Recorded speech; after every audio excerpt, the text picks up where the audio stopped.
Marcus Chen could taste copper in his mouth. Blood, probably. Or maybe that was just the metallic tang of recycled air mixed with alien spores that had been trying to kill him for the past 6 hours.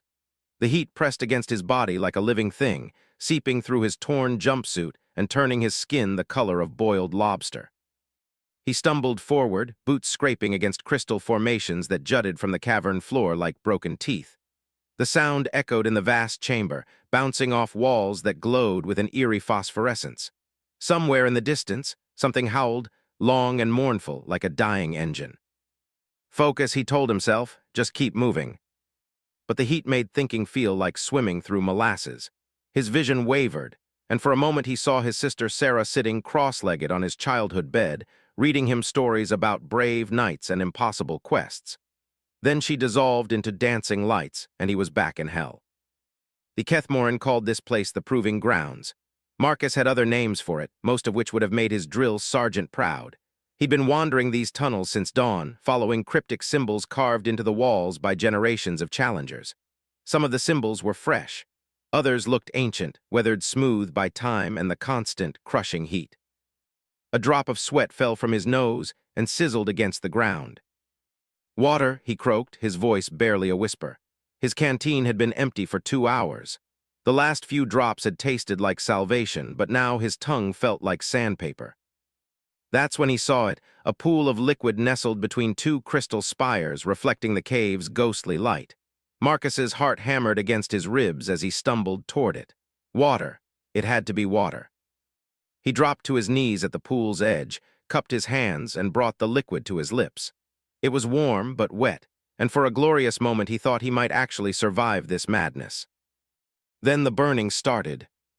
The liquid was acid, not strong enough to kill him immediately, but potent enough to scorch his throat and send fire racing through his chest. He doubled over, retching, as his body tried to reject the poison.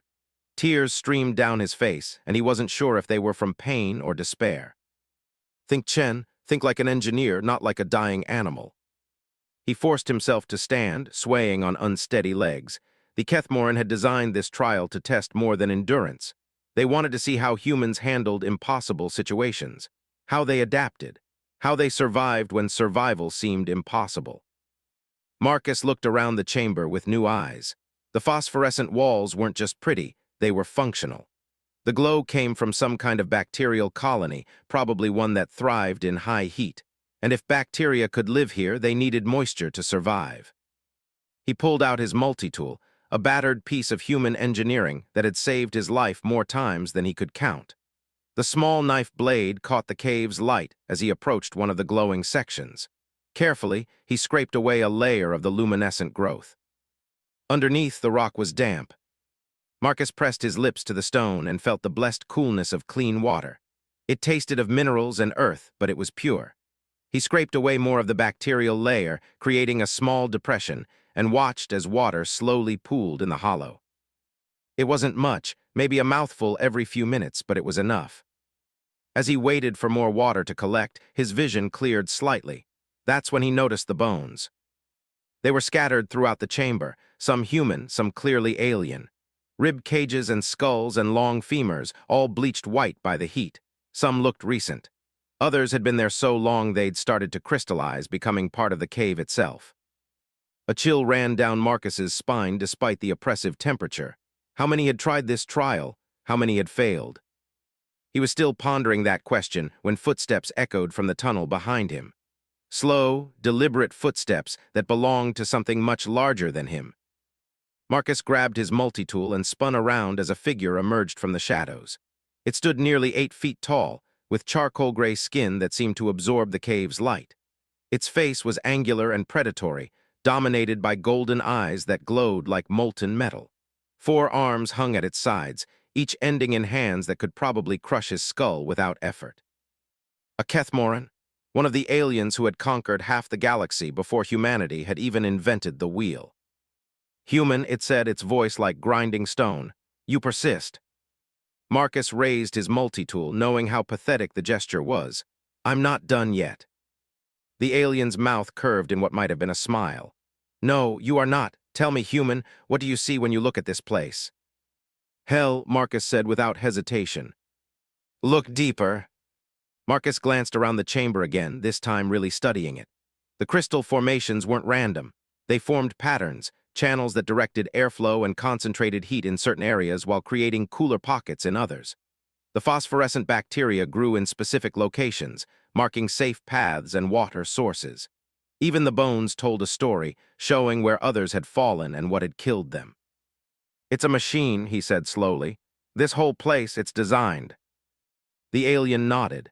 "The proving grounds are ancient, human, built by our ancestors to separate the worthy from the weak. Those who see only suffering die quickly. Those who see the pattern survive." "And what about those who survive? What happens to them?" The alien's golden eyes seemed to bore into his soul. "They face trial too." Something cold settled in Marcus's stomach. "There's more." "There is always more, human. The first trial tests your body and your mind. The second tests your spirit." The alien leaned forward, and Marcus caught a whiff of something like ozone and burning metal. "Tell me, why are you here?" Marcus thought about the human colony on the planet's surface. 300 souls, including children, slowly dying from a plague that human medicine couldn't cure. The Kethmoran had the antidote, but their laws were clear. Only those who proved themselves worthy could petition for aid. "My people are dying," he said. "I need your help." "Your people?" The alien's forearms spread wide, a gesture Marcus had learned meant contempt. "You speak as if you are one of them." Marcus frowned. "I am one of them." "Are you? You were cast out, human, exiled. They wanted nothing to do with you after what you did on Kepler Station." The words hit Marcus like a physical blow. Kepler Station, where his desperate attempt to save the reactor had killed 12 people instead of saving them, where his quick thinking had turned into a nightmare that haunted his dreams. The colony had taken him in afterward, but the alien was right. He'd never really belonged. "They're still my people," he said quietly, "even though they blame you for their current situation." Marcus's blood turned to ice. "What?" The alien tilted its head, studying him like an interesting insect. "Did they not tell you? The plague came from the supply ship you repaired. Your modifications to the life support system created the perfect breeding ground for the pathogen. If you had not interfered, they would all be healthy." The chamber spun around Marcus. His legs gave out and he collapsed to his knees, the multi-tool clattering to the ground. All those people, families, children, dying because of him. Again. "You lie," he whispered. "The Kethmoran do not lie, human. We simply reveal truth that others hide." The alien stepped closer, its golden eyes filled with something that might have been pity. "The colony leaders chose you for this trial not because they believed in you, but because they hoped you would die in the attempt. A convenient way to remove their greatest shame." Marcus's vision blurred, and this time it wasn't from the heat. Sarah's face appeared again, disappointed and sad. "You always try so hard to help," she seemed to say, "but you always make things worse." "However," the alien continued, "you have survived Trial 1. By our laws, you have earned the right to attempt Trial 2. Marcus looked up at the towering figure. "What's Trial 2? The alien's smile was sharp as broken glass. "Truth, human. In Trial 2, you will face the truth about yourself, about your failures, about the people you've killed through your good intentions. Most humans break within minutes. They run screaming into the desert, or they simply stop. Their hearts give out from the weight of what they learn. And if I survive, then you will have what you came for, medicine to save your colony. But know this, human, in 30 years of trials, none have survived Trial 2. None." The alien turned and began walking toward a tunnel Marcus hadn't noticed before. At the entrance, it paused and looked back. "The choice is yours, human. Return to the surface and live with your guilt, or follow me and learn whether your spirit is as resilient as your body." Marcus stared at the tunnel entrance, then at the scattered bones around him. 30 years, hundreds of challengers, probably, all dead. But somewhere above, 300 people were dying, and if there was even the slightest chance he could save them. He picked up his multi-tool and stood on shaking legs. "Lead the way." The tunnel beyond Trial 1 felt different. Where the first chamber had been all heat and light, this passage was cool and dark, lit only by occasional patches of bioluminescent moss that cast everything in an eerie blue-green glow. Marcus's footsteps echoed strangely here, as if the walls were absorbing and reflecting the sound in impossible ways. The Kethmoran guide moved silently ahead of him, its four arms swaying with each step like a predator stalking through tall grass. Marcus found himself studying the alien's back, noting the intricate scarification that covered its charcoal skin. Each mark probably told a story, victories, losses, moments of significance in a life that had already spanned centuries. "What's your name?" Marcus asked, his voice barely above a whisper. The alien paused but didn't turn around. "Names have power, human. In Trial 2, power is dangerous." "I'm Marcus Chen." "I know who you are," the alien resumed walking, "and soon you will know who you truly are." The tunnel began to widen, and Marcus caught the scent of something familiar, ozone and recycled air, like the inside of a starship. They emerged into a vast chamber that took his breath away. It looked like a museum of human failure. Holographic displays floated throughout the space, each one showing scenes from Earth's history. Wars, disasters, moments when human ambition had led to catastrophe. Marcus saw the bombing of Hiroshima, the Challenger explosion, the climate wars of the 22nd century. But scattered among the historical scenes were more personal displays, moments from his own life. There was Kepler's station, the reactor core glowing red-hot as he worked frantically to reroute power. There was the moment when his bypass failed and superheated plasma tore through the residential section. There were the faces of the 12 people who died because he thought he knew better than the automated systems. "Welcome to Trial 2, the alien said, its voice echoing strangely in the vast space. "Here you will confront not just your failures, but the fundamental nature of human interference." Marcus walked deeper into the chamber, drawn despite himself to the displays of his own mistakes. "Why show me this? I already know what I've done." "Do you, or do you simply know the story you tell yourself to sleep at night?" A new hologram flickered to life beside them. It showed the supply ship Meridian docked at New Eden Colony, Marcus working beneath its hull with his welding torch. The scene looked peaceful, routine, just a maintenance engineer doing his job. "The ship's life support system was functioning perfectly," the alien said, "but you decided it could function better." "The oxygen recyclers were running at 91% efficiency," Marcus protested. "That's below safety margins for a long-haul transport." Safety margins established by paranoid bureaucrats. The ship had made 47 successful runs at that efficiency level. The hologram shifted, showing the interior of Marcus's modifications. He'd rerouted the air flow, added redundant filtration systems, increased the efficiency to 98%. At the time, he'd been proud of the work. "You see improvement," the alien continued, "but look deeper." The hologram zoomed in on the filtration systems. In the modified setup, air moved more slowly through certain sections, creating stagnant pockets where moisture could accumulate. Perfect breeding grounds for the Xerath pathogen that had been dormant in the ship's hull plating. Marcus's stomach lurched. "I couldn't have known." "Could you not? The standard systems were designed by engineers with centuries of experience. But you, Marcus Chen, believed you could improve on their work in an afternoon." Another hologram appeared, this one showing the colony as it was now. Children lying in makeshift hospital beds, their skin pale and waxy with fever. Parents holding vigil beside them, hope dying a little more each day. And at the center of it all, Dr. Sarah Ackhaffer, the colony's chief medical officer and the closest thing Marcus had to a friend, working herself to exhaustion trying to save lives he had unknowingly doomed. "Sarah blames herself," the alien said softly.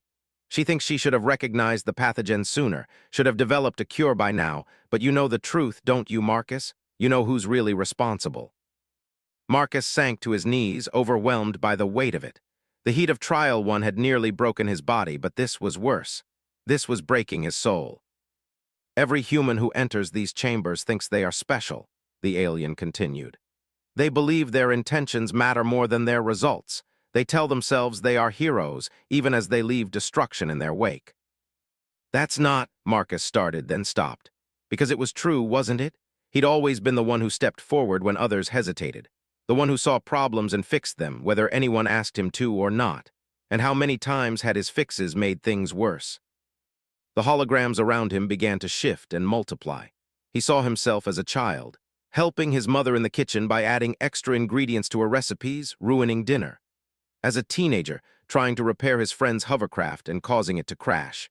As a young engineer, implementing unauthorized upgrades that worked perfectly right up until they catastrophically failed. "The pattern is clear," the alien said. "Humanity's greatest weakness is not malice but misguided compassion. You see suffering and you must act, even when action causes greater suffering. You see inefficiency and you must improve it, even when your improvements destroy lives." Marcus closed his eyes, but the images continued to burn behind his eyelids. "So what's the point?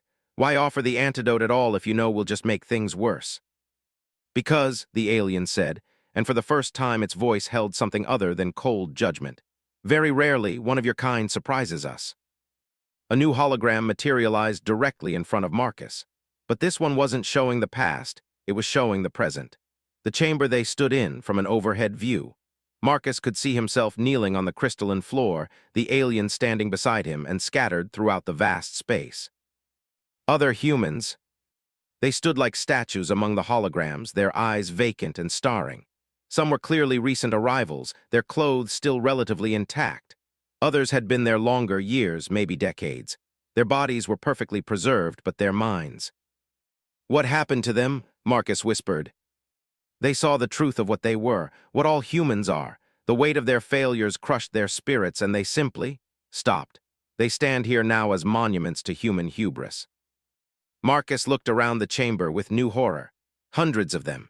Men and women who had come here seeking to help their people, only to discover they were the problem they'd been trying to solve. "But you said someone surprised you. Who?" The alien gestured toward one corner of the chamber, where a single hologram played on repeat. It showed a woman, elderly, with gray hair and kind eyes, standing in this very spot. She was listening to a Kethmoran speak, tears streaming down her face as she absorbed whatever terrible truth she was being told. Dr. Elena Vasquez. She came here 60 years ago seeking a cure for the Red Plague that was decimating human colonies throughout the Outer Rim. Like you, she had caused the problem she sought to solve. What did she do? She had developed the Red Plague herself, as a bioweapon during the war with the Centauri Republic. It was meant to target only enemy soldiers, but her modifications made it adaptive. It evolved, spread, became something far deadlier than she intended. In the hologram, Dr. Vasquez fell to her knees, her body shaking with sobs. But then something changed. She looked up at the Kethmoran, wiping her tears, and said something Marcus couldn't hear. What did she say? She asked if her acknowledgement of responsibility was enough, or if she needed to do more. The hologram shifted, showing Dr. Vasquez standing and moving through the chamber. But instead of collapsing like the others, she began studying the preserved humans around her, taking notes, examining their conditions. She spent 3 days here, learning about every human who had failed the trial. Their stories, their failures, the lives lost because of their actions. And then she made a request that no human had ever made before. Which was? The alien's golden eyes fixed on Marcus. She asked to be allowed to serve in the proving grounds, to help future humans understand their failures not so they would break, but so they would do better. Marcus felt something shift inside him, and you agreed. The Kethmoran value service above all else. Dr. Vasquez had found a way to transform her failure into purpose. She became the first human to pass trial too. The hologram showed Dr. Vasquez leaving the chamber alongside a Kethmoran guide, carrying a case that presumably contained the cure she'd sought. But Marcus sensed there was more to the story. What happened to her afterward? She returned to the colonies and distributed the cure, saving millions of lives. But she also established protocols, checks and balances designed to prevent well-meaning humans from causing future catastrophes. She spent the remaining 40 years of her life not just fixing problems, but ensuring they couldn't happen again. Marcus stood slowly, his legs still shaky, but his mind clearer than it had been in hours. And the other humans who tried the trial after her. None have made her choice. They see their failures and they break. They cannot accept that good intentions are not enough, that wisdom requires understanding the full consequences of our actions. The alien leaned forward. The question now, Marcus Chen, is what you will choose to do. Around them, the holograms continued their endless display of human failure. The preserved humans stood like silent sentinels, their spirits crushed by truth they couldn't bear. And somewhere above, 300 colonists continued their slow march toward death. If I choose to serve, Marcus said carefully, what would that mean? It would mean acknowledging that your desire to help has caused more harm than good. It would mean dedicating your life to ensuring others learn from your mistakes. It would mean accepting that the greatest service you can provide is to teach humans the wisdom of restraint. Marcus looked around the chamber one more time, taking in the full scope of human failure on display. Then he thought about Sarah and the other colonists, dying because of his modifications to a perfectly functional system. And if I can't accept that? The alien gestured to the nearest preserved human, a young woman with Marcus's same expression of desperate hope frozen on her face. Then you will join them, forever. The weight of the choice settled on Marcus's shoulders like a physical thing. Accept responsibility for his failures and spend his life teaching others to do better, or break under the truth and become another monument to human hubris. But as he stood there, a third option began to form in his mind. Something Dr. Vasquez hadn't considered, something that might surprise the Kethmoran even more than her choice had. I need to know something first, Marcus said. These protocols Dr. Vasquez established, are they still in effect? The alien tilted its head. They are.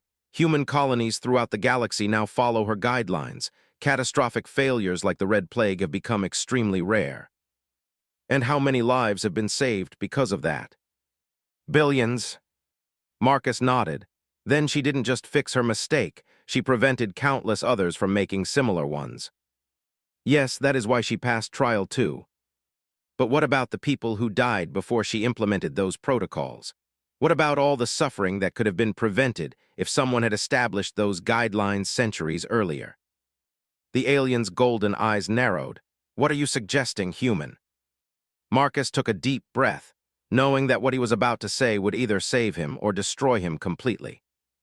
I'm suggesting that the Kethmoran have been conducting the wrong trial. The silence that followed Marcus's words was so complete he could hear his own heartbeat. The alien stood motionless, its four arms hanging at its sides like weapons waiting to strike. Around them, the holograms continued their endless cycle of human failure, but something in the chamber had changed. The very air seemed to hold its breath. Explain, the alien said finally, its voice deadly quiet. Marcus felt the weight of every preserved human watching him, their empty eyes reflecting his own fear. But he'd come too far to back down now. Dr. Vasquez spent 60 years fixing one catastrophe and preventing others. That's admirable. But what if instead of just teaching humans to be more careful, someone taught the Kethmoran to be better judges of who to help? The alien's head tilted in a gesture Marcus was beginning to recognize as dangerous curiosity. Continue. Every human who enters this chamber comes here because they've caused suffering through their actions. But they're also here because they're willing to risk their lives to fix what they've broken. You're selecting for exactly the wrong traits. Marcus began walking through the chamber, studying the preserved humans more carefully. Look at them, really look. They all have something in common. They are failures. No, Marcus stopped in front of a middle-aged man whose face was frozen in an expression of devastating realization. They're engineers, doctors, scientists, people whose job it is to solve problems. He moved to another figure, a woman in a medical uniform. They came here because they couldn't live with their mistakes, because they cared more about saving lives than saving themselves. Your point, human. My point is that you're breaking the wrong people. The humans who make it through trial one aren't the reckless ones who cause problems and walk away. They're the ones who stay to clean up the mess, even when it kills them, especially when it kills them. Marcus turned to face the alien directly. How many humans have you helped over the centuries? How many have passed both trials and received what they came for? One, Dr. Vasquez. One person in hundreds of attempts. That's not selection pressure. That's systematic elimination of the humans most likely to actually solve problems responsibly. The alien moved closer, its golden eyes blazing. You dare suggest that the Kethmoran do not understand the nature of worthiness? I'm suggesting you understand one kind of worthiness, the kind that values personal responsibility over everything else. But there are other kinds. Marcus gestured to the hologram still playing in the corner, showing Dr. Vasquez in her moment of choice. She was extraordinary, but she was also lucky. She lived long enough to see the consequences of her actions and had the resources to address them on a galactic scale. How many equally worthy people died of old age or lack of funding before they could complete their work? The alien studied Marcus for a long moment. What would you have us do differently? Test for something other than the ability to accept blame. Test for the ability to find solutions. Elaborate. Marcus took a deep breath. This was the moment. Either he would convince them or he would join the ranks of the preserved. Give me access to your medical databases. Let me study the plague that's killing my colony. Not just the symptoms, but the underlying mechanisms. The pathogen's genome, its method of reproduction, its vulnerabilities. And then let me try to develop a cure myself. If I can't, you keep your antidote and I accept whatever consequences you think are appropriate. But if you can, then you change the trial. Instead of just asking humans to face their failures, ask them to fix those failures. Make Trial 2 a laboratory, not a graveyard. The alien was quiet for so long Marcus began to wonder if it had somehow frozen like the other humans. Then it threw back its head and made a sound Marcus had never heard a Kethmoran make, something between a growl and a laugh. Fascinating. In all my centuries, no human has ever suggested we were conducting the trials incorrectly. They accept our judgment as absolute. Maybe that's part of the problem. Perhaps it is. The alien began moving toward another tunnel Marcus hadn't noticed before. Very well, Marcus Chen, you will have your chance to surprise us. But know this, if you fail, your fate will be worse than simple preservation. You will serve as an example of human arrogance, frozen in the moment of your greatest hubris. Marcus followed the alien into the tunnel, his heart hammering against his ribs. And if I succeed? If you succeed, then we will have much to discuss. The tunnel led to what could only be described as a laboratory, but one designed by minds that thought in ways humans never could. Equipment hung from the ceiling like mechanical spiders, their purposes alien but somehow intuitive. Surfaces that looked like smooth stone revealed themselves to be sophisticated display interfaces at a touch. The air hummed with energy that made Marcus's skin tingle. This is where our researchers work to understand the biological agents that plague the galaxy, the alien explained. You will have access to all data regarding the Xerath pathogen currently affecting your colony. You will also have access to our synthesis equipment should you develop a potential cure. Marcus moved to what looked like the main interface, a curved wall covered in symbols that began shifting to human text as he approached. How long do I have? The Xerath pathogen has a predictable progression. Based on the infection rate in your colony, you have approximately 18 hours before the death toll becomes unsustainable. 18 hours. Marcus's throat went dry. On Earth, developing a new medication took years of testing. Even modifying an existing treatment usually required months of careful trials. But the database that unfolded before him was like nothing human science had ever produced. The Kethmoran had been studying biological agents for millennia, cataloging their structures, their behaviors, their weaknesses with meticulous detail. The Xerath pathogen wasn't just described. It was mapped down to individual atoms, its every protein and enzyme characterized and cross-referenced. Marcus dove into the data, his engineer's mind adapting quickly to the alien interface. The pathogen was elegant in its lethality, a silicon-based organism that bonded with iron in human blood, creating crystalline structures that slowly strangled the cardiovascular system from within. But elegance often meant simplicity, and simplicity meant vulnerabilities. You seem familiar with our systems, the alien observed. Good engineering is universal, Marcus replied, his fingers dancing across the interface as he pulled up molecular models. The interfaces are different, but the underlying logic is the same. Input, processing, output, cause and effect. He paused as something in the data caught his attention. The pathogen's silicon-iron bonding mechanism was remarkably similar to something he'd encountered before, not in biological research, but in materials engineering. Certain alloys used in starship hulls exhibited similar crystalline patterns when exposed to specific electromagnetic frequencies. Do you have resonance testing equipment? Of course, but the pathogen is too small for traditional mechanical resonance. Not mechanical, electromagnetic. Marcus pulled up the pathogen's detailed structure, highlighting the crystalline formations it created in infected tissue. Look at this pattern. It's almost identical to the lattice structure in titanium steel composites, if I could find the right frequency. His fingers moved faster now, pulling up comparison models and running simulations. The Kethmoran database was incredible. It could model biological interactions in real time, showing exactly how different treatments would affect living tissue. Marcus ran simulation after simulation, each one failing in a different way. Too low a frequency had no effect. Too high, and it damaged healthy cells along with the pathogen. He needed something precise, targeted, something that would disrupt the silicon-iron bonds without affecting normal human biochemistry. Hours passed. Marcus lost track of time, lost track of everything except the data streaming across the alien interfaces. The pathogen seemed to mock him with its simplicity, just a few dozen proteins arranged in a configuration that was somehow perfectly adapted to killing humans. Then he saw it, a gap in the pathogen's defenses so obvious he almost missed it. The silicon-iron bonds were indeed similar to Starship alloy structures, but they had one crucial difference. They included trace amounts of organic carbon that acted as a kind of molecular glue. Carbon that would break down under very specific electromagnetic conditions. Marcus's hands shook as he ran the simulation. A focused M pulse at exactly 2.7 terahertz, delivered in 30-second intervals, would shatter the carbon bonds holding the crystalline structures together.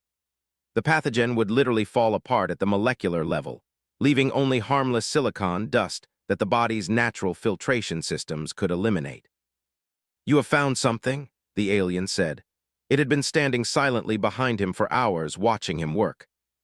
"Maybe the frequency has to be exact, and the delivery method would need to be precisely calibrated, but it should work." Marcus turned to face his observer. "There's just one problem. I'd need to test it." "Test it?" "On living tissue infected with the pathogen. Computer simulations are useful, but biology is messy. There are always variables the models can't account for." The alien's golden eyes seemed to glow brighter. "You wish to test an experimental treatment on your own people?" "No," Marcus met its gaze steadily. "I want to test it on myself." "You are not infected." "Not yet," Marcus gestured to the synthesis equipment. "Can your systems produce a controlled sample of the pathogen, something I could be exposed to under laboratory conditions?" The alien's forearms spread wide, the gesture of contempt Marcus had seen before. "You would deliberately infect yourself with a disease that has killed thousands." Dr. Vasquez spent her life trying to atone for her mistakes, but she was working from a position of safety, with unlimited resources and decades to perfect her solutions. "I don't have that luxury. My people are dying now, and if I'm wrong about this cure..." Marcus trailed off, then straightened his shoulders. "If I'm wrong, then I should be the one to pay the price, not them." The alien stared at him for a long moment. "This is not wisdom, human. This is madness." "Maybe, but it's also the fastest way to know if the treatment works. If I can survive a controlled infection and cure myself, then I know the cure is safe for the others." "And if you cannot?" Marcus thought of Sarah and the other colonists, slowly dying because of his modifications to the Meridian. "Then at least I'll die trying to fix what I broke." The alien moved to another interface, its 4 hands working simultaneously across different controls. "You understand that we cannot guarantee your survival, that if your treatment fails, you will die in considerable pain." "I understand." "And you understand that even if you succeed, you will have proven only that the treatment works on you. Human physiology varies significantly between individuals." "It's a start, and if I can establish the basic parameters, your people could probably refine the treatment for broader use." Marcus paused. "That is, if you're willing to help." The alien's hands stopped moving. "You would trust us to complete your work. You've been studying biological agents for centuries. You understand the human colonists' physiology better than I do. You had to, in order to design these trials. If anyone can adapt my cure for mass distribution, it's the Kethmoran. Even knowing that we have no obligation to help your people."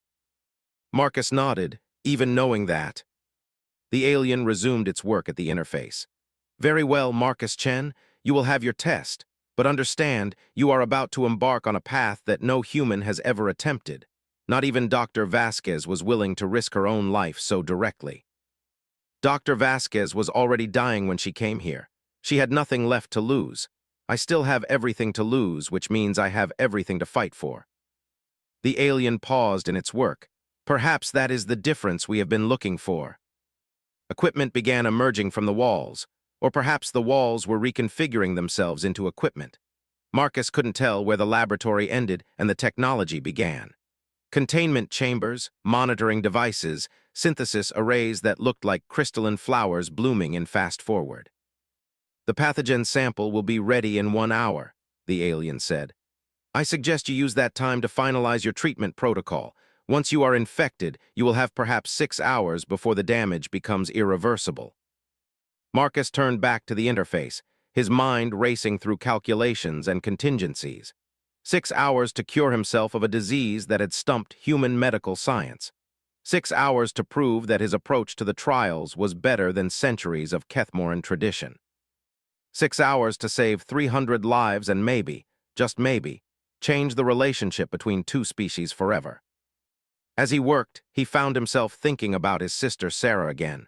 Not the hallucination from the heat chamber, but the real Sarah, the one who had always believed he could fix anything, even when the evidence suggested otherwise. I hope you're right this time, he whispered to her memory and dove back into the data. The pathogen looked beautiful under magnification, like tiny crystal flowers blooming in the containment chamber. Marcus watched them multiply through the viewing port, each one a perfect killing machine designed by evolution to turn human blood into glass. The sample is ready, the alien announced. It had been preparing monitoring equipment while Marcus finalized his treatment protocol. Are you certain you wish to proceed? Marcus checked his calculations one final time. The electromagnetic pulse generator was calibrated to exactly 2.7 terahertz, with timing intervals programmed down to the microsecond. He'd run every simulation the Kethmoran database would allow, and they all showed the same result. The pathogen's carbon bonds would break, the crystalline structures would collapse, and the infection would clear within hours. In theory. I'm certain, he said, though his voice caught slightly on the words. The alien moved to a control panel, its 4 hands dancing across interfaces that responded to touch with melodic chimes. Exposure will be through inhalation of aerosolized pathogens. The concentration is equivalent to what your colonists experienced during the initial outbreak. Marcus nodded and moved toward what looked like a medical chair, though it seemed to have been designed for someone with different anatomy. The alien noticed his uncertainty and gestured to another section of the laboratory. Perhaps this would be more suitable. The walls shifted again, revealing a chamber that was unmistakably built for human physiology.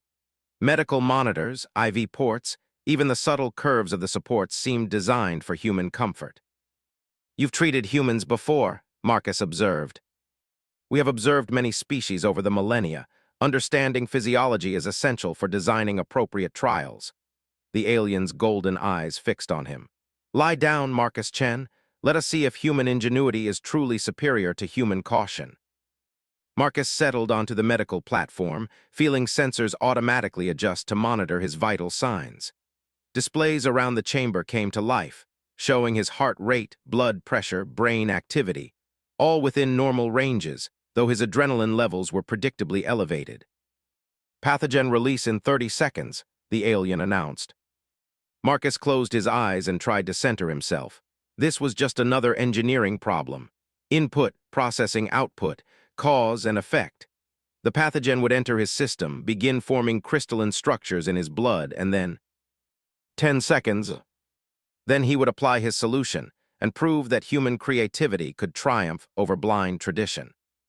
Release initiated. Marcus felt nothing at first. The pathogen was too small to detect by physical sensation, too subtle to announce its presence. But the monitors around him told a different story. His white blood cell count began rising almost immediately as his immune system recognized the invasion. How long until symptoms appear? He asked. With this concentration, you should experience initial effects within 30 minutes, severe symptoms within 2 hours, cardiovascular collapse within 6 hours if untreated. Marcus nodded, forcing his breathing to remain steady. And your antidote, how does it work? The alien moved to another interface, pulling up molecular diagrams that floated in the air between them. Our cure targets the pathogen's reproduction cycle, preventing new crystalline formations while allowing the body to slowly break down existing ones. Treatment requires 96 hours for complete recovery. 96 hours. Marcus studied the floating diagrams. The Kethmoran antidote was elegant but slow, relying on the body's natural processes to clear the infection gradually. His approach was the opposite, brute force electromagnetic disruption that should work in minutes rather than days. If it worked at all. The first symptoms hit right on schedule, a slight tightness in his chest, as if he'd been running too hard for too long. Marcus recognized the sensation from his research. The pathogen was beginning to form its crystalline structures in his pulmonary blood vessels, reducing oxygen flow. 45 minutes since exposure, the alien announced. Your cardiovascular efficiency is down 8%. Marcus felt his heartbeat change, becoming irregular as the pathogen spread through his system. The monitors showed the story in real time. Blood pressure dropping, oxygen saturation declining, the elegant geometry of death taking shape in his veins. Beginning treatment protocol, he said, reaching for the electromagnetic pulse device he'd calibrated.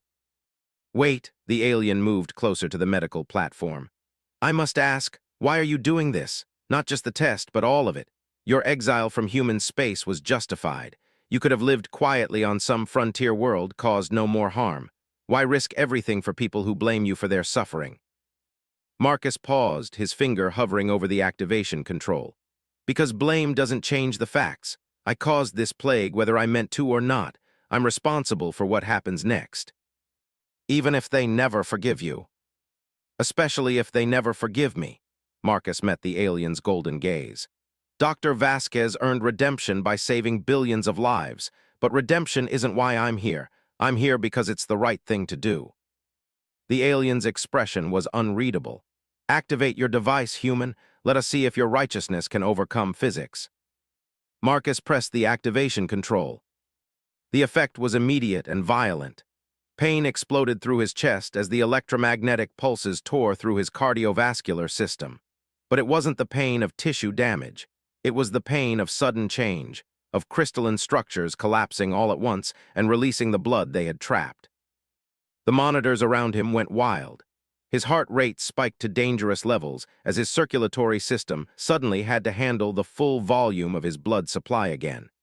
His oxygen saturation jumped from 60% to 85% in a matter of seconds. Extraordinary, the alien breathed. Marcus gritted his teeth against the pain and watched the readouts. The pathogen count was dropping rapidly, not gradually like with the Kethmoran cure, but precipitously, as if it were simply dissolving. His body was flushing the destroyed pathogen through his kidneys and lungs, clearing the infection in real time. How long, he gasped. 18 minutes since activation. Pathogen levels at 12% of initial concentration and falling. Marcus felt his breathing ease as more blood vessels cleared. The tightness in his chest was fatting, replaced by a feeling of euphoric relief as oxygen flooded his system. 25 minutes, pathogen levels at 3%. 31 minutes, pathogen undetectable, infection cleared. Marcus lay back on the medical platform, exhausted but triumphant. His gamble had worked. The electromagnetic treatment had destroyed the pathogen without causing permanent damage to his system. He was alive, he was cured, and he had proof that his approach could save the colony. But when he looked at the alien, its expression was troubled rather than impressed.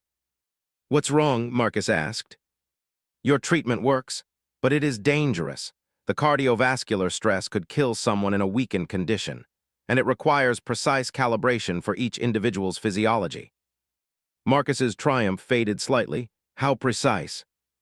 The electromagnetic frequency must be adjusted based on iron content in the blood, cardiovascular health, body mass, even genetic factors that affect cellular resonance. What worked for you might kill another human. The full implications hit Marcus like a physical blow. His cure wasn't a magic bullet. It was a complex treatment that would require individual calibration for each patient. With 300 colonists and only hours left before the death toll became catastrophic, there was no time for that level of precision. However, the alien continued, the underlying principle is sound, and the Kethmoran have technology that could adapt your treatment for mass application. Marcus sat up carefully, still feeling the aftereffects of the electromagnetic pulses. What kind of technology? The alien gestured, and new interfaces appeared in the air around them. Adaptive medical arrays. They can scan a patient's physiology in seconds and adjust treatment parameters automatically. What took you hours to calculate, they can do in real time. And you would be willing to use this technology to help my colony. The alien studied him for a long moment. You have done something unprecedented, Marcus Chen. Not only have you developed an effective treatment for a pathogen that has puzzled our researchers, but you have risked your own life to test it. You have shown a form of courage that even Dr. Vasquez did not possess. Marcus felt a surge of hope. Does that mean? It means you have earned the right to make a request, not just for the antidote, but for our active assistance in implementing your cure. And in return, the alien's four arms spread in what Marcus now recognized as a gesture of respect rather than contempt. In return, you will help us redesign the trials, not to break the spirits of those who seek our aid, but to challenge them to find new solutions, to prove that wisdom and ingenuity together are stronger than either alone. Marcus thought about all the preserved humans in the chamber above, their spirits crushed by a trial designed to prove their unworthiness. Then he thought about the colonists, waiting for salvation that might never come. There's one more condition, he said. The alien tilted its head. Name it. Dr. Vasquez spent her life preventing future disasters. But what about the disasters that are happening right now? What about all the other colonies, all the other species that could benefit from Kethmoran knowledge? You suggest we should share our technology more freely. I suggest we should earn it more fairly, not through trials that break people, but through partnerships that help them grow. The alien was quiet for a long time, processing implications that stretched far beyond one human colony's medical crisis. Finally, it moved toward a new interface, its hands already beginning the complex process of preparing the adaptive medical arrays. Very well, Marcus Chen. You have surprised us twice now, first by questioning our methods, then by proving your alternatives work. Perhaps it is time for the Kethmoran to learn something new as well. As medical equipment began emerging from the laboratory walls, Marcus felt the weight of possibility settling on his shoulders. He had come here seeking to save 300 lives. But if this partnership worked, if the trials could truly be reformed, how many millions might be saved in the years to come? The thought was overwhelming and terrifying and absolutely perfectly right. How long until we can reach the colony? He asked. The alien's golden eyes reflected something Marcus had never seen there before. Hope. We leave immediately. The Kethmoran medical ship cut through space like a blade through water, its crystalline hull refracting starlight into prismatic rainbows that danced across the bridge. Marcus stood beside the pilot's console, watching New Eden Colony grow larger in the view screen, fighting the urge to pace. ETA 14 minutes, announced the alien pilot, a smaller, more delicate version of Marcus's guide with silver markings instead of gold. Medical arrays are fully calibrated and ready for deployment. Marcus nodded, his eyes fixed on the planet below. From orbit, New Eden looked peaceful, a blue-green marble swirled with white clouds, unmarked by the tragedy unfolding on its surface. But thermal imaging told a different story. The heat signatures from the colony's medical center were clustered and intense, showing the desperate concentration of resources as Dr. Sarah Ackhaffer and her team fought to keep people alive. How many casualties since you left? Asked the alien guide. Marcus had learned its name was Kethvar, a designation that roughly translated to Seeker of Understanding, fitting for someone who had spent centuries administering trials designed to test the limits of other species. 17 dead, Marcus said, checking the latest transmission from the colony. 43 in critical condition. The progression is accelerating as people's immune systems become compromised. Kethvar studied the medical data streaming across a nearby display. Your Dr. Ackhaffer has done remarkable work slowing the infection's advance. Her treatment protocols are quite sophisticated for a frontier physician. Sarah's the best doctor I've ever known, Marcus said. She could have had a comfortable position at any major medical center in human space. Instead, she chose to work on the frontier because that's where she was needed most. Much like someone else I know. Marcus glanced at the alien. I'm not a hero, Kethvar. I'm just trying to fix what I broke. Perhaps, but heroism is often defined by actions rather than intentions.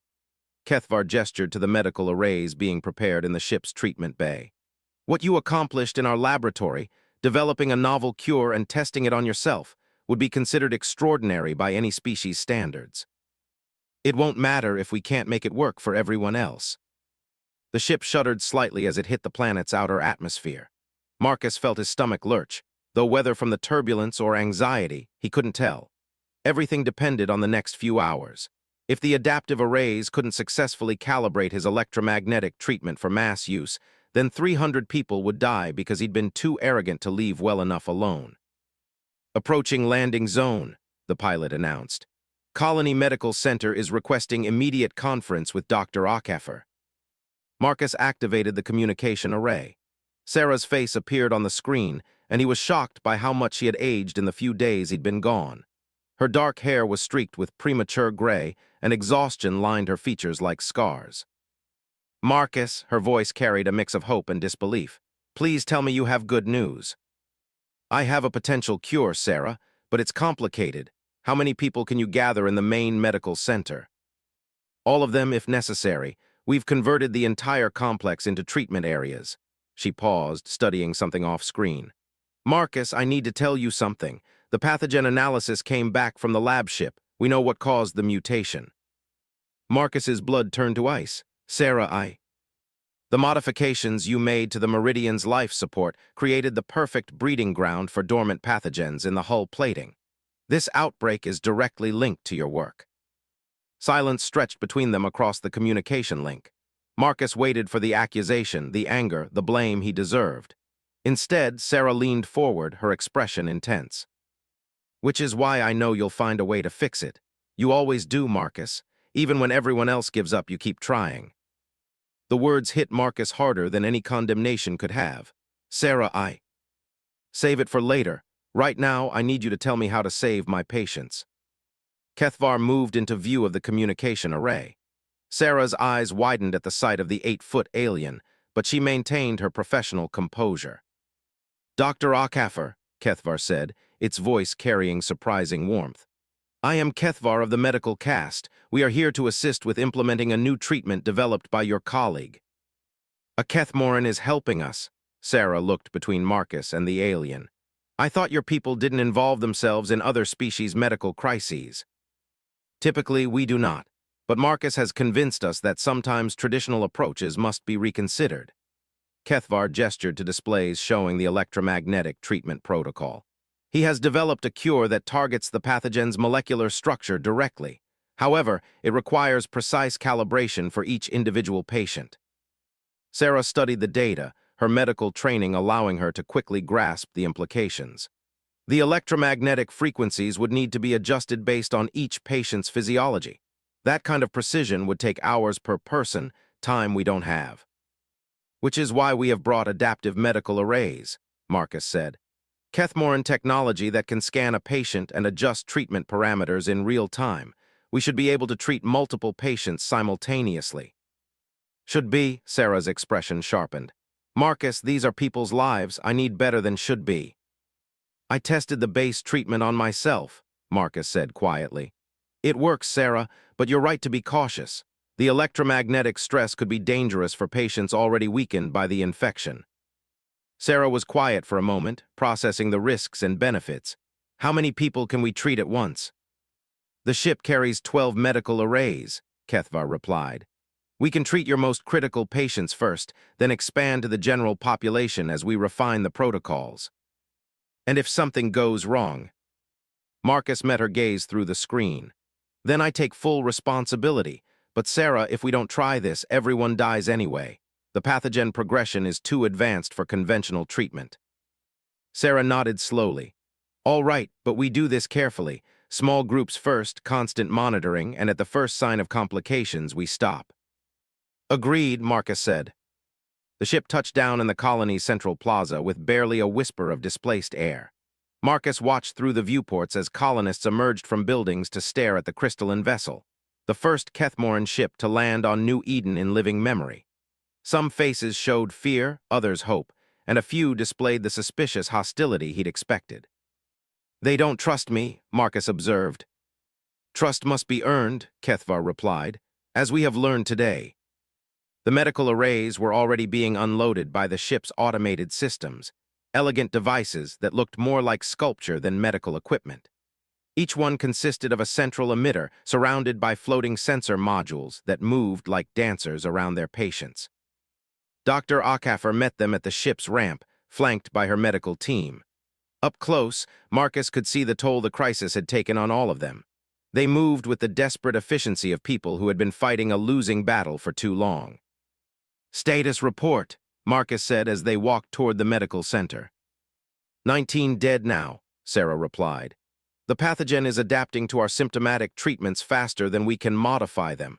Whatever you're going to do, it needs to happen soon. The medical center had been transformed into something resembling a wartime field hospital.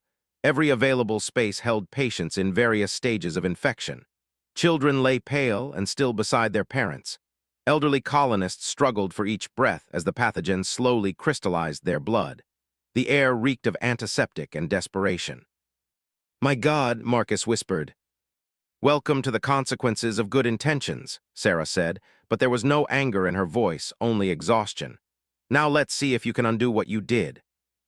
The first patient was a 10-year-old girl named Emma, whose parents had volunteered her for the experimental treatment after conventional medicine failed to slow her decline.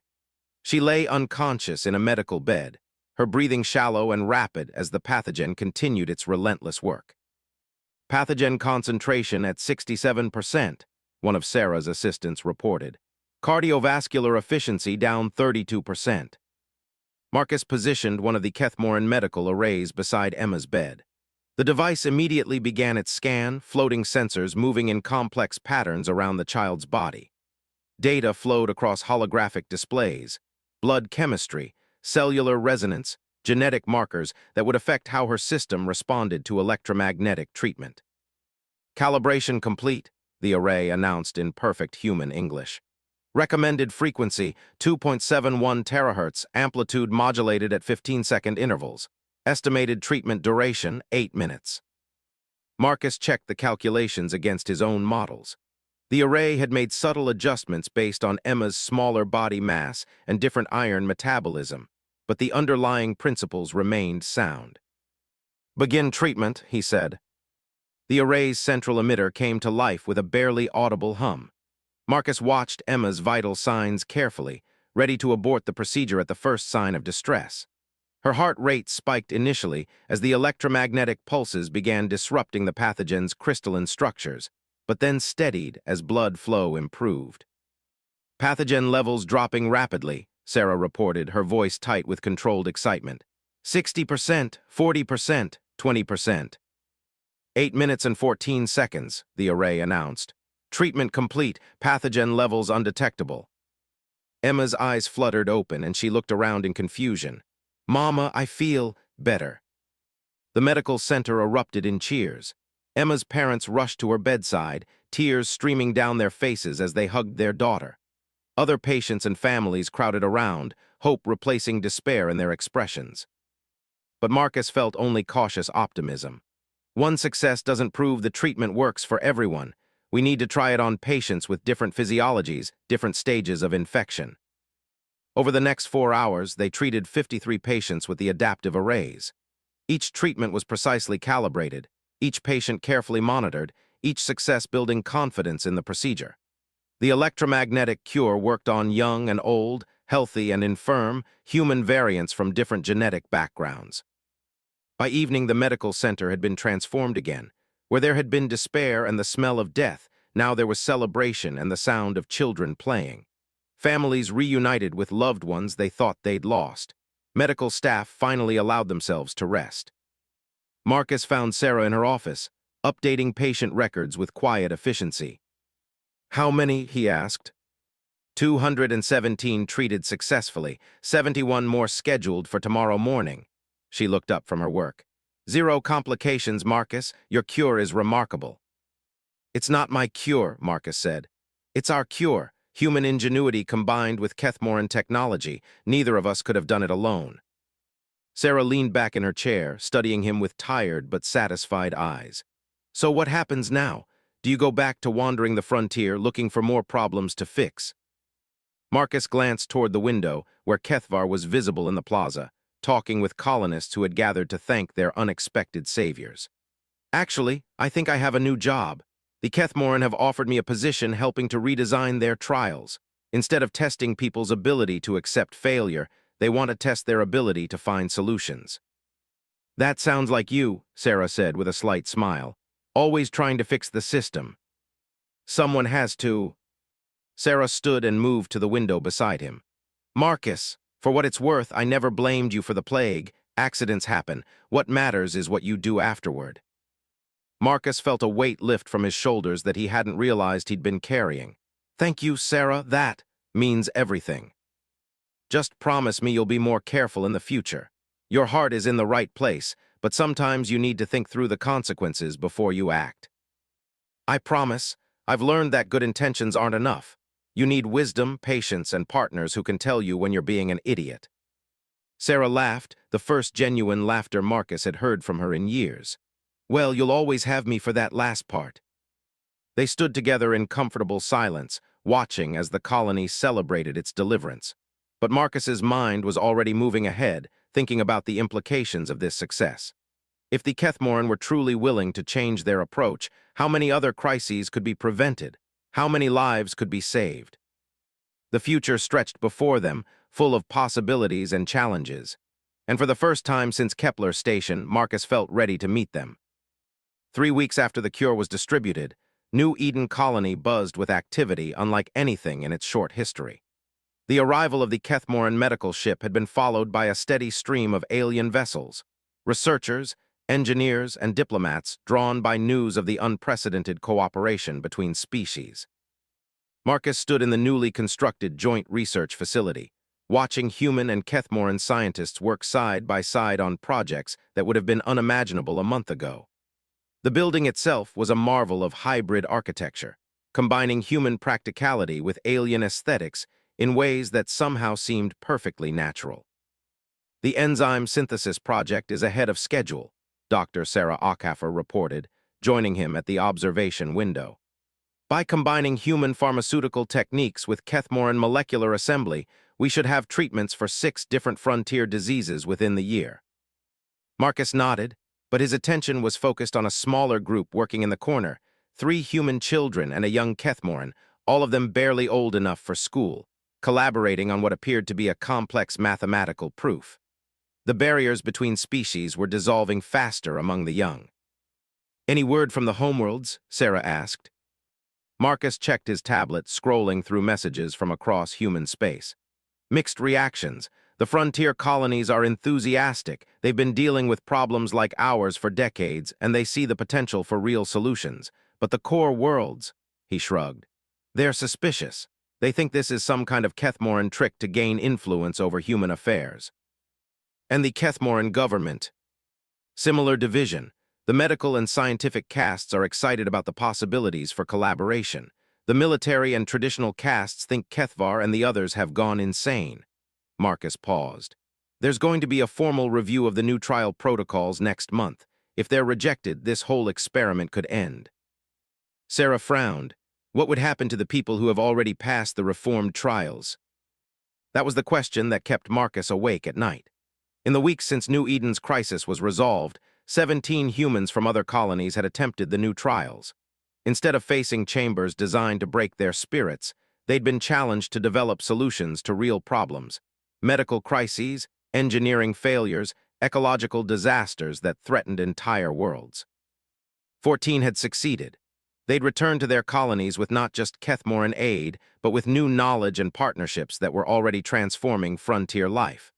But 3 had failed, not because they were broken by harsh truths, but because their proposed solutions were fundamentally flawed or dangerous. The successful candidates would probably be allowed to keep their gains, Marcus said, but no new trials would be permitted and the partnerships would be dissolved. Then we need to make sure that doesn't happen. Marcus turned to look at her. You don't think I'm going to let you handle this alone, do you? After what happened with the plague, I've learned the value of having reliable partners. Sarah's expression grew serious. Besides, this is bigger than just the trials. If we can prove that human-Kethmoran collaboration works on a large scale, it could change the entire balance of power in the galaxy. Before Marcus could respond, Kethvar approached from across the facility. The alien moved with unusual urgency, its golden eyes bright with excitement. "Marcus, Sarah, you must see this immediately." They followed Kethvar to a communication alcove where a holographic display showed two figures: an elderly human woman with silver hair and piercing blue eyes, and a massive Kethmoran whose black skin bore the intricate scarification patterns of the highest caste levels. "Dr. Elena Vasquez," Marcus breathed, recognizing the woman from the historical records. "But she's supposed to be dead. Reports of my demise have been greatly exaggerated," Dr. Vasquez said with a wry smile. "Though I'll admit, I've been keeping a low profile for the past few decades." The Kethmoran beside her leaned forward. "I am High Arbitrator Kethrin, first speaker of the Traditional Council. Dr. Vasquez has been serving as an advisor to our government since her trial 60 years ago." Marcus felt the pieces clicking together. The protocols for preventing catastrophic failures, they weren't just implemented in human space. You've been working to prevent disasters across all species under Kethmoran influence. "Correct," Dr. Vasquez said.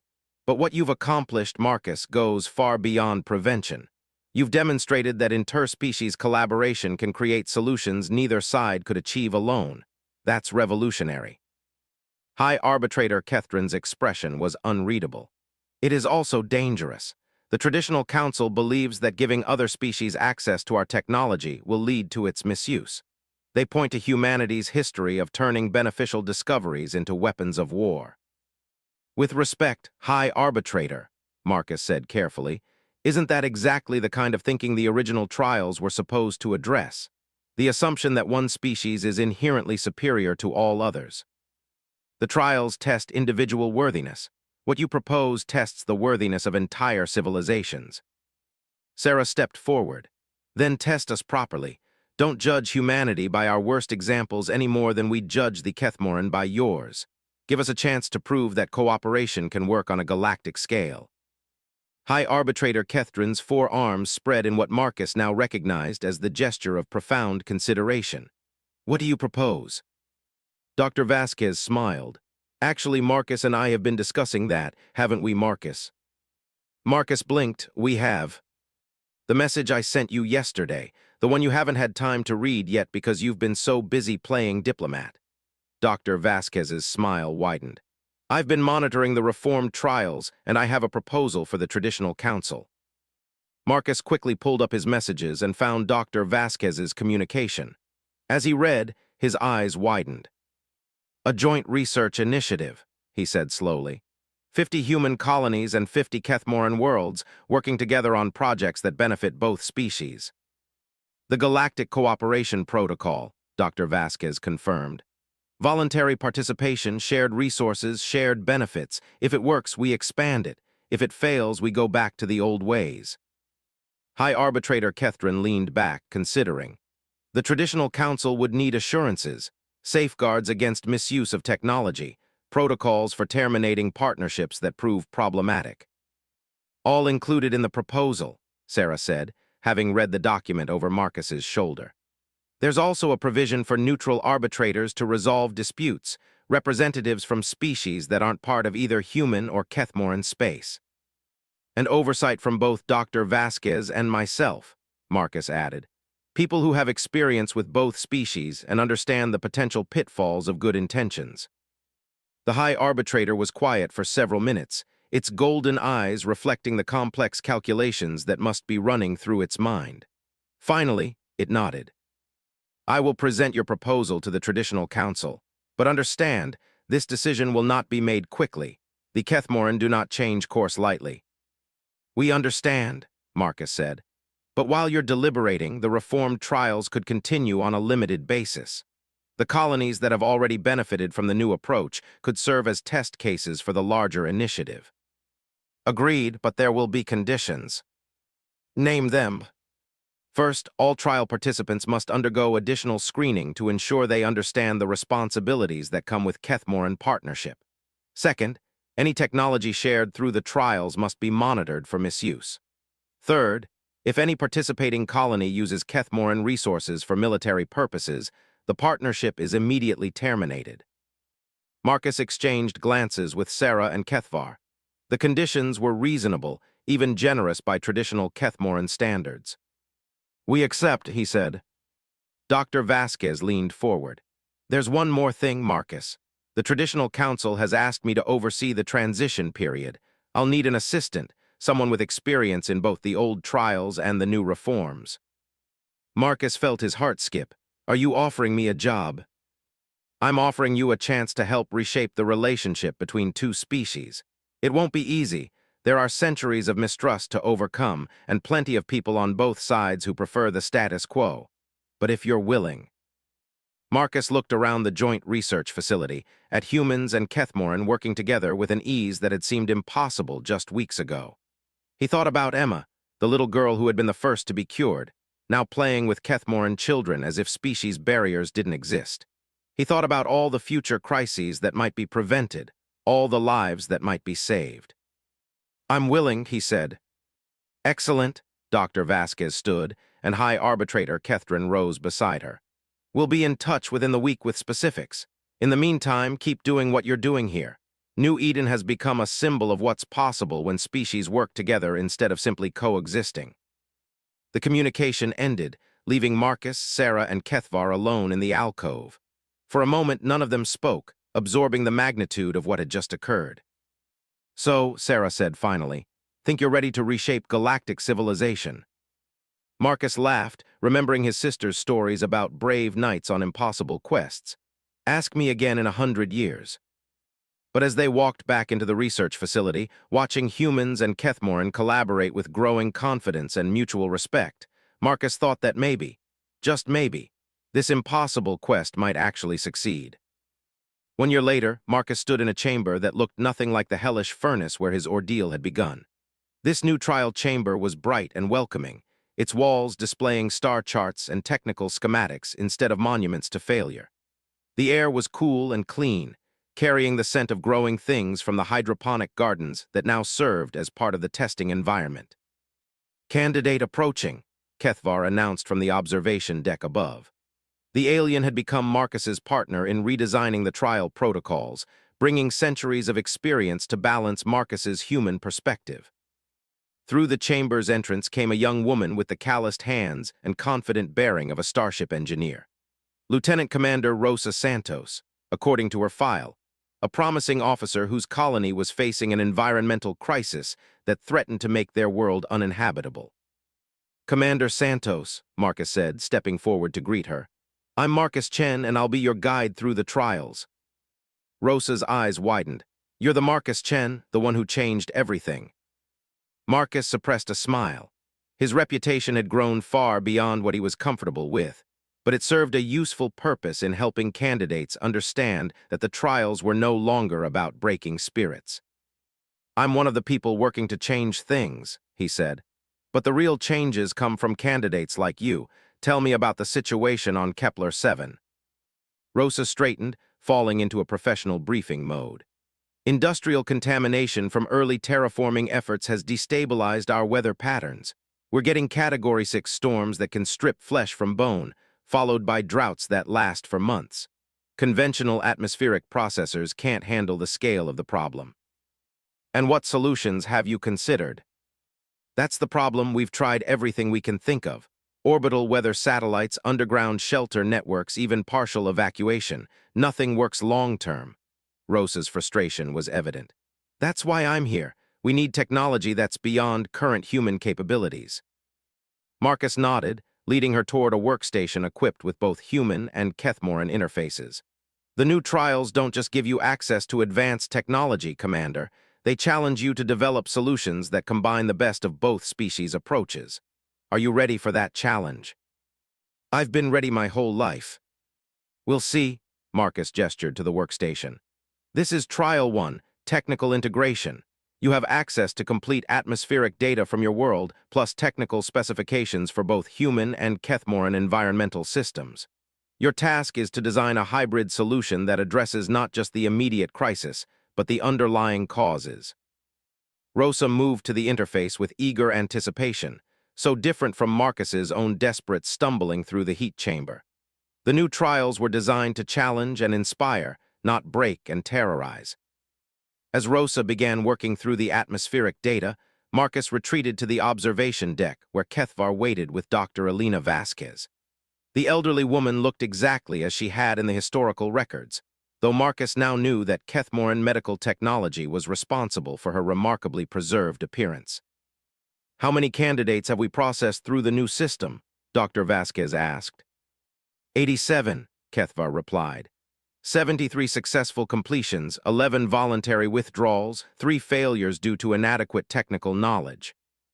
"No casualties," Marcus added with satisfaction. "No one driven insane by impossible truths, no preserved corpses as monuments to human failure." Dr. Vasquez smiled. "The Traditional Council has noticed. High Arbitrator Kethrin mentioned that they're getting better results from the reformed trials than they ever did from the original system." "Better how?" "More innovative solutions, greater long-term success rates, and most importantly, the successful candidates go on to become bridges between their species and the Kethmoran, facilitating ongoing cooperation instead of just one-time aid." On the chamber floor below, Rosa was deep in her analysis, pulling up comparative models of human weather control satellites and Kethmoran atmospheric processors. Marcus could see her mind working through the problem, identifying the strengths and weaknesses of each approach. "She's good," he observed. "She should be," Dr. Vasquez said. "Her personnel file indicates she's already solved 3 major engineering crises on the frontier. The question is whether she can think beyond purely human solutions." As if responding to their conversation, Rosa suddenly straightened at her workstation. She pulled up a new set of schematics, combining elements from both technologies in ways that neither species had attempted before. "Fascinating," Kethvar murmured. "She's proposing to use Kethmoran molecular assembly techniques to create adaptive atmospheric processors that can modify their function based on real-time environmental conditions." "That's not just solving her world's problems," Marcus realized. "That's creating technology that could help dozens of colonies facing similar issues." Rosa worked for another hour, refining her design and running simulations that tested its effectiveness under various conditions. When she finally stepped back from the interface, her expression showed quiet satisfaction. "Trial 1 complete," the chamber announced. "Solution demonstrates innovative integration of dual-species technology with high probability of success. Candidate may proceed to Trial 2. Rosa looked up at the observation deck, her eyes bright with excitement. "What's Trial 2? "Implementation and responsibility," Marcus replied, leading her to another section of the chamber. "You've designed a theoretical solution. Now you need to prove it works, and that you understand the full implications of deploying it." The second trial space contained a sophisticated simulation environment that could model entire planetary ecosystems. Rosa's proposed atmospheric processors materialized as holographic constructs floating above a perfect replica of Kepler-7. "You have full access to Kethmoran manufacturing capability," Marcus explained. "You can build and deploy your processors exactly as you've designed them. But remember, every choice has consequences. Success in Trial 2 requires not just solving the immediate problem, but anticipating and addressing potential side effects." Rosa studied the simulation carefully before beginning deployment of her hybrid processors.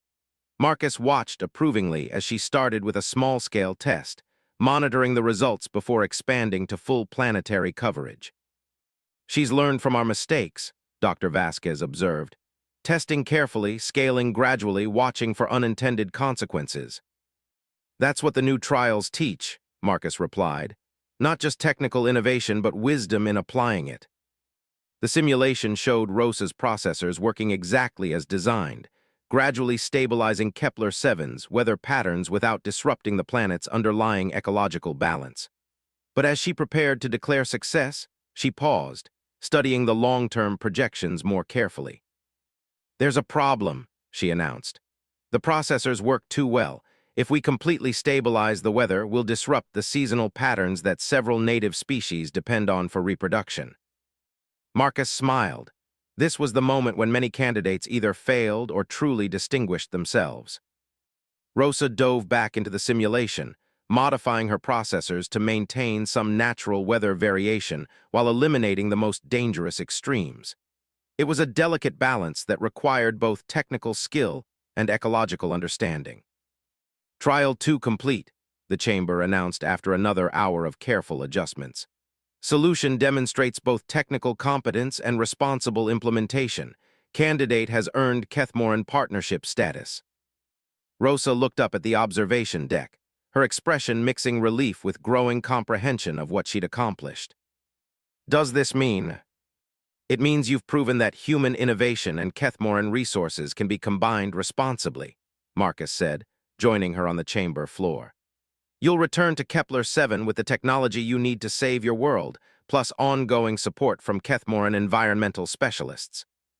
But more importantly, Dr. Vasquez added, descending from the observation deck, you've become part of a growing network of humans who are helping to reshape the relationship between our species. Rosa shook her head in amazement. A year ago, the Kethmoran were legends, powerful beings who might help if you proved yourself worthy through suffering. Now they're partners, Marcus finished. Allies in solving problems that neither species could handle alone. Kethvar approached, its golden eyes reflecting something Marcus had learned to recognize as Kethmoran satisfaction. Commander Santos, your proposed atmospheric processors will be manufactured within the month. Additionally, the Technical Council has requested permission to adapt your design for use on 17 other worlds facing similar challenges. Of course, Rosa said immediately. If it can help other people, they're welcome to it. Such generosity, Kethvar noted approvingly. This is why the reformed trials produce superior results. Candidates learn not just to solve their own problems, but to create solutions that benefit the greater community. As Rosa was escorted to the communication chamber to contact her colony with the good news, Marcus found himself alone with Dr. Vasquez in the trial chamber. 87 successful partnerships, she mused.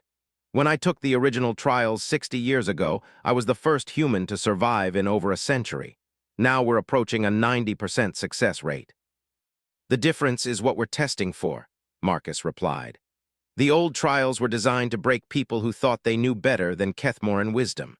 The new trials are designed to identify people who can actually improve on that wisdom through collaboration. Dr. Vasquez moved to one of the wall displays, which showed a galactic map marked with successful partnerships. Human colonies dotted with Kethmoran green, indicating worlds where the two species were working together. The Traditional Council has made a decision about the Galactic Cooperation Protocol, she said quietly. Marcus felt his heart skip, and full approval, 50 human colonies, 50 Kethmoran worlds, working together on projects that benefit both species. The pilot program begins next month. Marcus sank into a nearby chair, overwhelmed by the magnitude of what they'd accomplished. A year ago, he'd been a failed engineer stumbling through heat and hallucinations, dying from his own mistakes. Now he was helping to reshape the future of two civilizations. There is one condition, Dr. Vasquez continued. The Traditional Council wants you to oversee the human side of the protocol. They trust your judgment, your understanding of both species' strengths and weaknesses. That's incredible, but I don't know if I'm qualified for something that big. Dr. Vasquez smiled. A year ago, you weren't qualified to cure a plague that had stumped both human and Kethmoran medicine, but you did it anyway because you were willing to risk everything to do what was right. She placed a hand on his shoulder. That's exactly the kind of person we need for this job. Marcus looked around the trial chamber one more time, thinking about all the candidates who would pass through it in the years to come. Engineers and doctors, scientists and explorers, all of them carrying the seeds of cooperation that could transform the galaxy. What about the old chambers, the ones designed to break people? Sealed and converted to memorial spaces, reminders of what happens when fear and superiority drive policy instead of hope and cooperation. Dr. Vasquez moved toward the exit. The Kethmoran have asked that one room be preserved exactly as it was, the chamber where you survived Trial 1. They want future generations to understand the difference between endurance and growth. As they left the trial complex, Marcus caught sight of the memorial wall displaying the names of all the humans who had died in the original trials. Hundreds of names, representing hundreds of stories of people who had tried to help their communities and paid with their lives. But beside the memorial wall was something new, a display showing current partnerships between human colonies and Kethmoran worlds. Successful collaborations that had prevented famines, cured diseases, terraformed hostile worlds, and opened new frontiers for exploration. "They didn't die for nothing," Marcus said quietly. "No," Dr. Vasquez agreed. "Their sacrifice taught us that there had to be a better way. Your survival proved that we could find it." A year later, as Marcus stood in his office overlooking the bustling Galactic Cooperation Protocol headquarters, he received a message that made him smile. It was from Commander Rosa Santos, reporting that Kepler-7's weather had fully stabilized and that her hybrid processors were being installed on 12 other worlds facing similar challenges. But the message that followed made him pause. A new candidate had requested to take the trials, a young Kethmoran engineer whose human partner colony was facing a crisis that traditional Kethmoran technology couldn't solve. It seemed the flow of cooperation was becoming truly bidirectional. Marcus activated his communication system and sent a message to Dr. Vasquez. "I think we're going to need bigger trial chambers." Her response came back immediately. "Already under construction. Apparently success is contagious." Outside his window, ships from a dozen species moved through the port, carrying goods and ideas and people between worlds that had never imagined working together. The galaxy was changing, one partnership at a time, one solution at a time, one act of courage at a time. And it had all started with a man dying from heat and hallucinations, who refused to give up even when survival seemed impossible. Marcus Chen smiled and got back to work. There were still problems to solve, bridges to build, and futures to create. After all, that's what humans did best. The Galactic Cooperation Protocol had grown beyond anything its founders had imagined. What began as a partnership between 50 human colonies and 50 Kethmoran worlds had expanded to include over 300 systems and 12 different species. The trial chambers that had once broken spirits now served as training centers for collaborative problem-solving, teaching beings from across the galaxy to work together instead of merely coexisting. Marcus Chen, now director of interspecies cooperation, stood before the memorial wall that had been moved to the new headquarters on Harmony Station, a space station built jointly by 5 different species, as a symbol of what was possible when minds worked together instead of against each other. The names of those who had died in the original trials were still there, etched in stone that would last millennia. But now they were surrounded by new inscriptions, the names of successful partnerships, breakthrough discoveries, and lives saved through cooperation. At the bottom of the wall, a simple plaque bore the words that had become the motto of the new trials.